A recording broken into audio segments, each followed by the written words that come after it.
All right, all right. I appreciate everybody for jumping on. It's 2021. I know it's positivity in the air, right? So we are excited. This is going to be the first meeting of the year, and it's very appropriate. Tamara is going to be our guest today. Tamara is going to talk to us about having a CRM and the reasons behind it, reaching through the glass, making relationships, and training yourself on behavior. So I love the topic. I think it's valuable, it's purposeful, and it is poised for right now. Before we get started, a little background for people that are joining us. The Open We Stand group is a group that was founded to help small businesses thrive and survive, right? So the idea is to share, collaborate, and elevate and help each other. And so that is why we have special guests like Tamara on. I'm going to have everybody introduce themselves on the call first. We'll start with Rachel and then Angela, and then Tamara will go with you. Awesome. Hi, everybody. Rachel McCool. I'm a community manager at GoDaddy. Have been with GoDaddy for over 5 years. Manage some community programs. We have a platform as well, and just really enjoy hearing stories. And Tamara, I'm really excited to hear your story, and thanks to Adam for leading these great meetings. And Happy New Year to everybody. It's a different date in time, and we certainly have had some challenges. And going into this year, I think we continue to have challenges, but feel like there's a lot of hope out there. So hang in there. Hi, everyone. I'm Angela. I'm also a community manager at GoDaddy. I've been there for a little over 6 years, but I've actually only been a community manager for a few months now. I originally come from Care. And this is my sidekick today for as long as he's willing to be held. His name is Cheshire. And he's trying to fight me right now. So hi, looking everyone. forward to this. Sorry. Lovely kitty too. It's good watching him. So hi, everyone. My name is Tamara Burkett. I am a CRM consultant, also a speaker and an author. And I've had my practice for about 5 years now. I originally started as a customer retention and customer loyalty strategist. And this year has been very interesting. Well, 2020 has been interesting. I've seen a lot more interest in CRM and questions about how to find the right CRM and how to really implement it so it enhances and improves daily routine and not be just another task or something that causes more work. Because we all want to save time, right, and increase profitability. So I'm really excited to be part of this conversation today to help everyone walk away with a better understanding of what CRMs can do for their business and really help find the right tool to support your business needs. Yeah, I think it's important what you do, and the perspective you have is interesting. Being a speaker and an author allows you the availability to kind of live outward and just share everything, which is awesome. Because a lot of people, when they've got this system or they've got materials like CRMs, they get very ingrained into what that is and the technical. But from what I've seen with what you've got going on, Tamara, is the fact that you can talk to people, ask what their needs are, and then guide them towards something that makes sense for them. And I love that you come from a position of have the experience for retention, retention loyalty. That's important. So I'd love to kind of hear what your thoughts are on that, if you wouldn't mind sharing with us. Sure. Well, before I started my practice, I worked in nonprofit for over 14 years. And one of the organizations I worked for was the YMCA. And so I was really baptized by fire when I came on board because they had a customer retention problem. It was a major issue where there were competitors who moved in to the surrounding area and they switched their focus from maintaining and building this culture and community to now do like this power grab of, increasing the new membership and things of that nature, which took the focus away from our loyal members. And so they began to leave. And we didn't understand at the time that was it had a huge negative impact on our bottom line. And we almost discovered it too late, because we were all burnt out at the time, just trying to keep up with new members and indoctrinating them, and then them leaving and trying to replace them. So understanding what the numbers meant, right, and how that contributed to the culture in the community, and the things that were that pretty much deteriorated, and how do we rebuild that? How do we build relationships and create these anchors within our staff and with our loyal members, so that when new members came aboard, that they would stay, they would find it to be like their community, the sense of belonging. And marketing, all these things came out of like this new campaign, and new branding came out of it. And that taught me a valuable lesson in ensuring that you have systems and things put in place to retain the members you have, and to understand the importance behind that. So when I really pivoted into my own practice and looked at how do you build that within a small business, having the right tool became very essential to executing plans, and having the technology to support that, right? Because there's a learning curve to any type of tool that you bring on board, and making sure, again, that it's not adding more work was one of those essential components to that. It's got to be efficient and agile. Right. I love that you talked about having to rebuild yourselves, because a lot of people are in that position right now where they've got big goals and aspirations, because 2021 is supposed to be this cleansing moment to wipe away the fears of yesteryear. Right. And the truth of the matter is last year, a lot of us who had engagement in our CRMs, we were fighting for resilience and loyalty, even though we still had goals and we had to bring on new clients. And that's a delicate thing to try to balance. It is. And I find that, especially last year, using a CRM when you're engaging and talking through to people, constantly reaching out and engaging to them actually helped some of our clients maintain positive mentalities moving forward. Some of them were lost with just daily battles of just angst and anxiety and not knowing where they're going to be, and having somebody reach out and give them guidance and share what they're seeing was enough.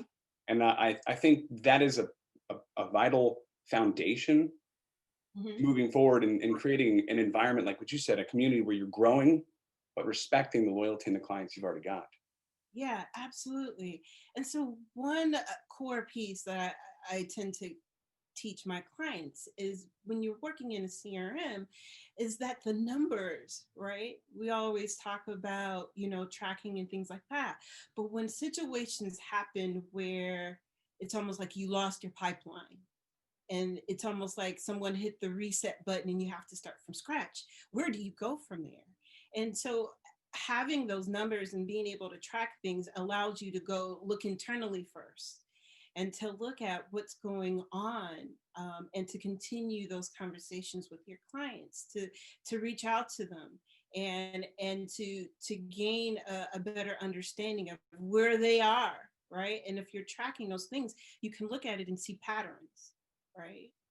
And you're able to make some business decisions of what else should we explore? Where should we pivot to? What are we seeing, right? So keeping that information a lot of times is essential. But if you're not doing that, if you're just using your CRM just for a follow-up, or just to look at your pipeline, you're not able to really look internally, and make some business decisions, and have a better idea of what direction to move, hopefully to move forward. But a lot of people have been stuck because of that piece. Yeah, I think touch points are important, but relevance, like you said, it does matter. Seeing the patterns.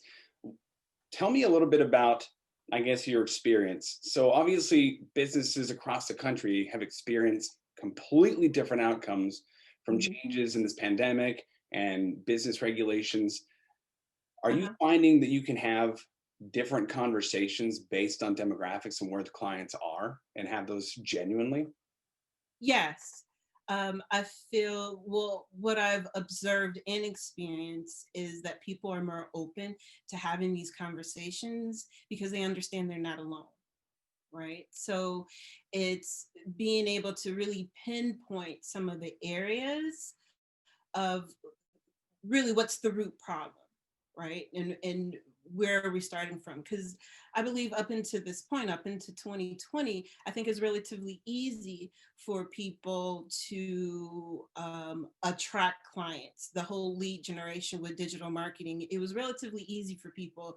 It was almost like, you know, you were throwing things up against the throwing things against the wall and it was sticking, right? So a lot of business owners were doing a variety of different things, different activities, and didn't understand what was really effective. And so now it's almost like a thinning of a herd, like the different strategies that people were initially executing were no longer working. So it was, okay, how do I find out what works? And people were more open and honest about their situation, and understanding that they were stuck, and there was a sense of urgency to fix it, to resolve it. Yeah, the sense of urgency is real. Rachel, did you want to say something? Yeah, I was just going to say that the interesting thing about CRMs and just kind of looking at something that's technical and trying to make Mhm. conclusions out of it about people. And then the point is that, you know, you still have to have the people conversations and because there's things you might be missing when you look at, you know, somebody's account, right? And kind of the activity in the account. You could be making conclusions about something that is happening in your mind like a really good thing or maybe a bad thing when something else is going on behind the scenes that does not reflect in the data. So, you know, reaching out to people, Adam, you were mentioning that you had been doing that with some of your clients. And I think that that's really important, especially during really, really challenging times, is to have those conversations about just saying hi, right? Like, it's amazing sometimes when you just reach out to somebody and just check in. And then you find out that there might be something really great going on that you had no idea that was going on, you know, pivoting their business or whatever, or something just really horrible that's going on that has nothing to do with their business, but has everything to do with them as a person that Right. can influence, you know, their business and their business success. Right. Yeah, I totally agree. You know, I look at business as a whole, as an art and science, a blend of them, right? And a CRM can assist you in blending. Mm-hmm. The data is just one part of the story. It's not the whole story. But if you allow it to, it can really help you develop behaviors and disciplines. And it can nudge you to reaching out to people. If you're tracking conversations, now you have a reason. You can identify different reasons why to reach out and help guide the conversation, right? Instead of just winging it.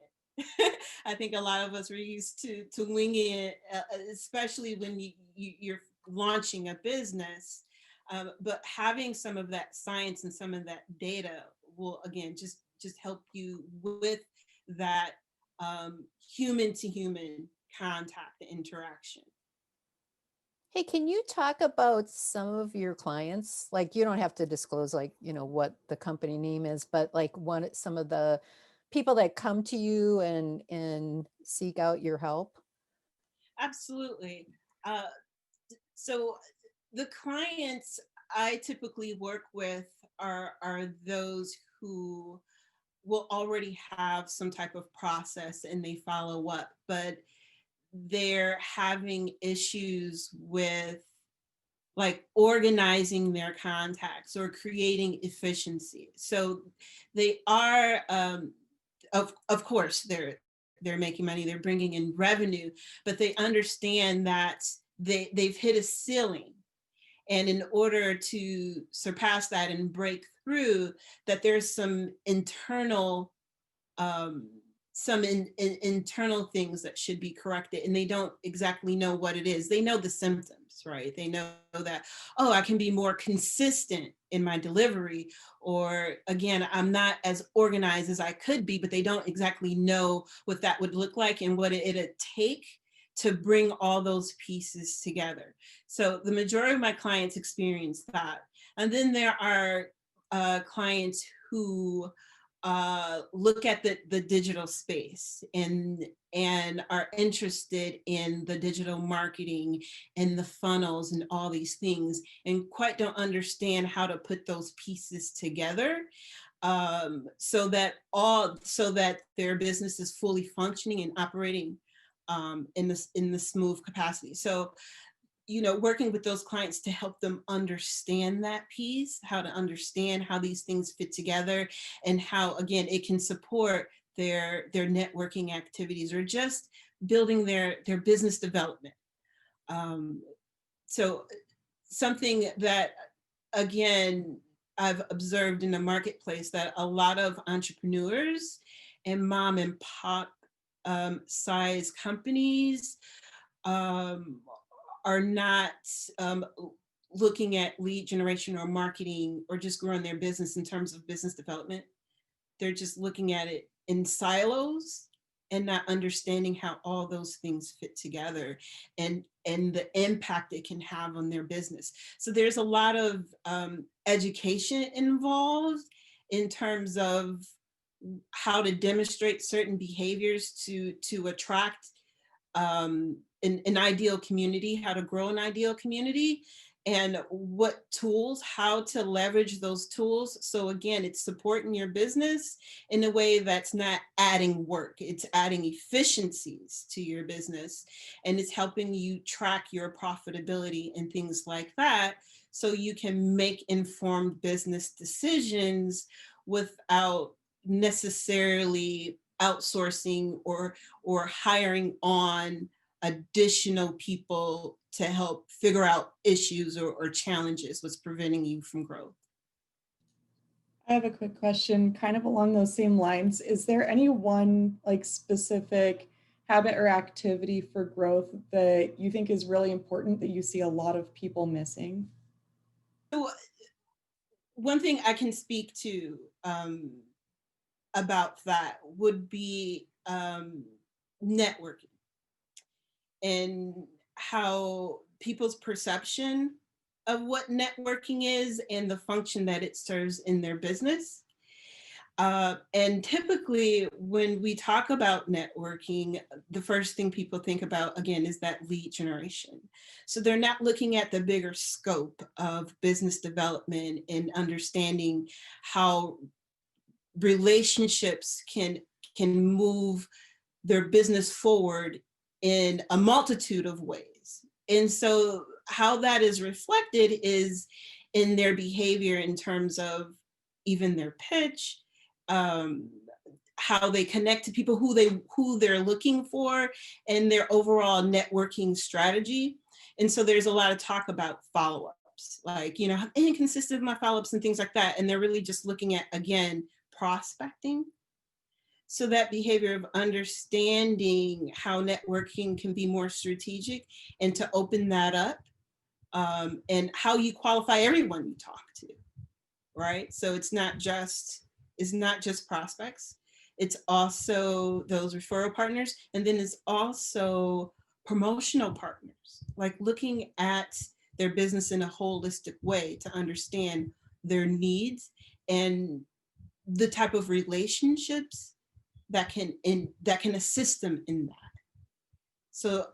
So in all of that, I would say just looking at their business in a holistic way, that whole perception and the behaviors that follow that. I think there's now people understand the need for it, but again, it's about how do you pinpoint that and understand that root problem or challenge. Hey, I've got another question for you. What tools do you recommend? Great question. So when it comes to CRMs, there are thousands. At this point, there are thousands of systems out there. And again, it's, there are systems being marketed as a CRM and they're not true CRMs. So, some of the general systems I recommend for people, in addition to CRMs, would one absolutely be a scheduler to help with scheduling variety of different meetings or interactions with people and being able to segment that, because it'll help with some of the automation and again take some things off their plate. And there's some really simple systems you can use for that. Like You Can Book Me, Calendly is a popular one, and things of that nature. And those are things that can assist you right away. And then when it comes to CRMs, there are different types of CRMs, again, based on your focus as a business and your challenges. So there are marketing automation type of systems that include like landing pages and opt-in forms and all those things. And so if marketing is your focus, if digital marketing is your focus and your website does not have some of those functions with landing pages, then the marketing automation system is definitely a huge way to go.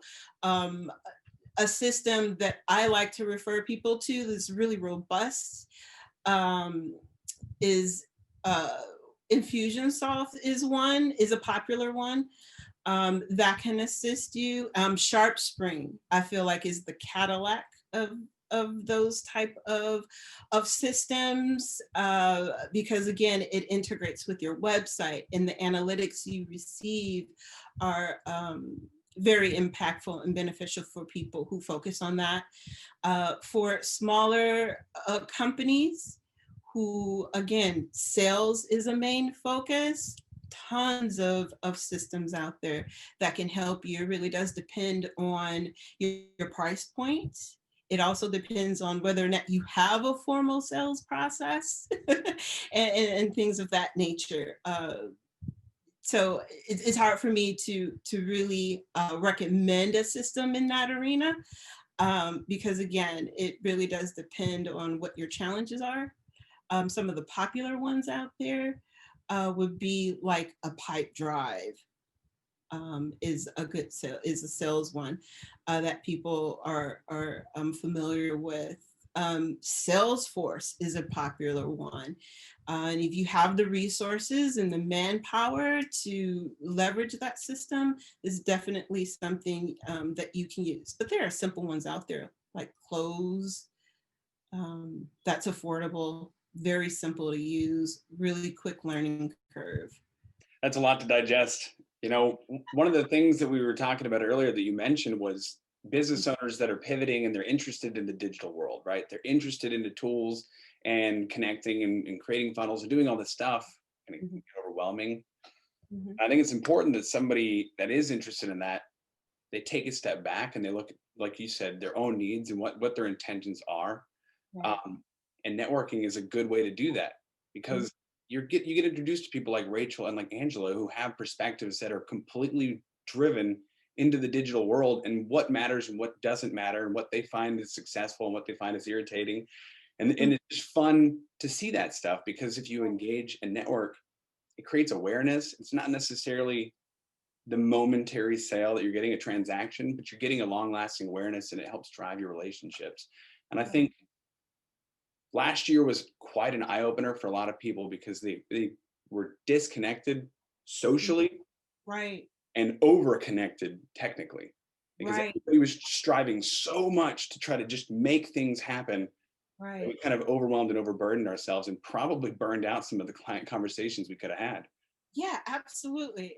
So people, a lot of, well, I would say when it comes to mid-sized companies and larger enterprises, this year they've seen a huge, they had to pivot in terms of how they market and how they connect with their communities, because they had the resources, right, to do, all the fancy marketing and ads and all these things. And when and when their budget was cut and they were in like that difficult spot, then they had to revert to strategies that entrepreneurs tend to use, right? So since we're micro businesses, we commonly we lean on each other, right? We build the community. We're able to identify our relationship needs and pretty much rise together, right?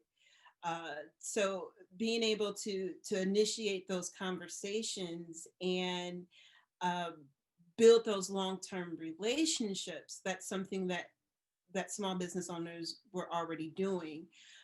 But now there was like this heightened awareness, right? This sense of going back to one's roots, and being able to like reignite relationships and looking at technology in a different way. So instead of automating everything and having like this really generic type of um, touch points or outreach had to be reexamined because it wasn't working anymore, right? So it is really important that we look at technology in a different way. Again, how can it support us and nudge us and not be the end all, be all of our marketing, of our sales? It's not always good to automate your systems because it just amplifies your problems. If you have a lot of issues with your process, it's just going to amplify it. It's not going to improve it. And to realize that and have a balance has been really important this year. I really love that, what you just said. And I think it comes back down to a lot of times businesses forget that their customers are people. Mm-hmm. And that, no matter how much technology you use, there's still people behind that. And people need to feel appreciated. And to your point about automating stuff to the point where you feel like you're just one of many and that nobody cares about you. So it's not just, medium and big size businesses, it's small business too, that coming back down to your roots of like, who are these people that buy from you, your product or your service? And then how do you make them feel special and unique? Mm-hmm. And keep that, to your point also at the beginning, you talked about loyalty, keep them as a customer because everybody has a lot of competition now. And so it's like, it comes down to, why do people stay with you? Mm-hmm. It's because they feel appreciated, because they feel heard, because they feel, that like you value them as a person, as a customer. And it doesn't matter like how small or large your business is. Yeah. So, and it's challenging, it's much more challenging now with all of the different types of communication channels and places that people, and advertising that people see, but it still comes down to that touch point of making people feel special. Yeah, it does. And what I find fascinating about CRMs and the history of CRMs is that back in, the early 1900s and even 1800s, where making a living was really based off of you and your family and just living off the land and finding ways to just survive, right? And growing from there, where it was really based on location. You had one store, one general store where everyone in the community knew you, right? There wasn't a need for technology to keep track of your customers or help you build relationships because you were a part of the community. But as things began to expand, as roads began to be built and banks were able to, build and things like that, then there were multiple locations, one owner, multiple locations. Now you needed something to keep track of your customers and your clientele and the staff and the business owner. Now they weren't necessarily part of the community. So now they needed something to assist them in building that piece, right? In keeping tabs on people in one way or another. And so as you see, you see relationships, they kind of, they weren't as deep, right? When it comes to the depth of relationships and really knowing people, they weren't as personal. It was more about transaction, right? And so understanding that now we're kind of going back to that of how can we make things personal again? How can we have these personal relationships and understand our clients using this technology, not kind of contracting and having one location, but having a system that helps us in multiple locations build these relationships that aren't naturally grown. And it's been fascinating, the things that have come out of that. Now you have these networking groups where it's about one person per industry, and building like this community of people that, again, assist each other and support each other businesses so they all thrive. We're seeing a rebirth of that, and people really looking for those type of networking groups. No, I love it. I think you are entirely right as far as the balance and owning your business. And it's okay to make transactions. It's okay to be successful, make money. But going back to what you were talking about, the root of why you're doing business, I feel like people like you, Tamara, that bring in the perspective for the CRMs reminds us that, yes, as a new entrepreneur, we can make things happen in an environment that might seem crowded. Or if we're already in there and we need to reinvent ourselves, we can reinvent ourselves. So what you're doing, what you're bringing to the table is reminding people that they are capable. You are capable of genuine growth. You are capable of community interaction, and you're capable of making a good living for your family. And I think that's important because small businesses, we were fighting last year, everybody was fighting to survive. And it's important for us to remind each other that we're capable of so much more than just surviving. Right. And people do business with those they like and they care about. I mean, it is important that the product or service you provide enhances someone's life and solve problems. But like you said, the competition is thick out here. There are, hundreds of other people that can do what you do. So to be able to build a lasting relationship with people and build that connection, that's the sticking point. Right? So how can technology help me, assist me in creating those long-lasting relationships, to not only sustain your business and yourself, but to continue to enrich other people's lives? I appreciate you so much for saying that. And I got to say, I want to be respectful of everybody's time here, but you've enriched our lives today. You've enriched the community members' lives. Rachel and Angela, I appreciate you guys for being here too and just giving your perspective and your feedback and thoughts. Do you guys want to give Tamara any last minute questions or kudos or anything before we let her go? I just want to say thanks. It's so great hearing somebody who is a consultant to work with technology, also having the very people person and building community aspect of what you do. I think that is so balanced. And so I give you huge kudos for that, because not a lot of people get that. So thank you.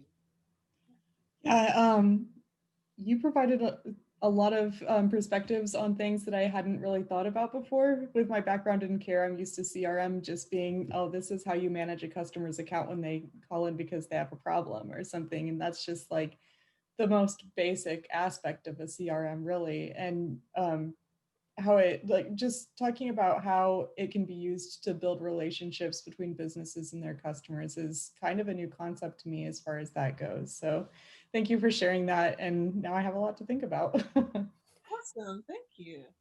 That always excites me when I hear people walk away with like a new perspective of what the system can do. I'm like, yes, I accomplished it. Wonderful. Well, Tamara, we appreciate you so much. I'm going to drop your link and everything into the video after this, but definitely continue to do what you do. You're empowering others to remember that they are capable. So we appreciate you. Yeah, thank you for having me. This has been fun. Awesome. And you guys have take care, you guys. Have a good rest of the day. You too. Be safe. Okay. Bye. Bye.